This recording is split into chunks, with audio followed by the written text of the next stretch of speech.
wanaobeti wanadharaulika sana, yani wanaonekana ni kama tu wanapoteza muda na nini. Kwa hiyo nimekuja na wazo. Hili wazo linahusu taasisi za kifedha, taasisi ambazo zinakopesha watu pesa.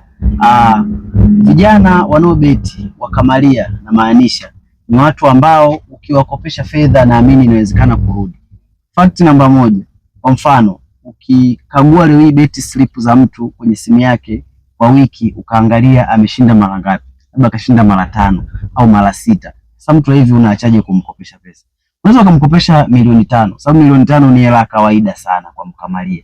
Yaani ni hela ambayo kama ukimpa milioni 5 akaweka milioni 2 pembeni, akaanza na milioni 3 kwenye odds 2, maana yake milioni 3 mara 2 anakuwa na uwezo kuzalisha milioni 6, si ndio?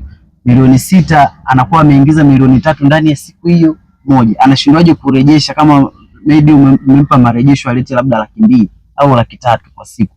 Ni kitu ambacho kinawezekana. Kwa cha kwanza kinachofelisha watu wengi wanaobeti waonekane wanapoteza muda au wanapata tu hasara ni kwa sababu wanatamaa. Unakuta mtu anaweka 500 au 1000 anataka ashinde milioni 50 au milioni 100, ni kitu kisichowezekana. Mimi kama Kiboko ya Kanji naweza kutengeneza odds zangu 2. Odds 2 ni timu 3 tu hapo, 3 au 2.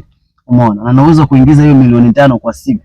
Sasa naliongea hili kwa sababu taasisi za kifedha, taasisi zinazokopesha pesa zinachukulia kama ni mchezo ambao watu wanapoteza muda. Mbona wanakopesha wakulima? Kwani kilimo nacho kile si ni kamari? Umeona? Mbona wanakopesha wafanya biashara? Biashara ngapi tunaona humu zinafeli mitaani? Kwa waangalie kwa jicho la pili.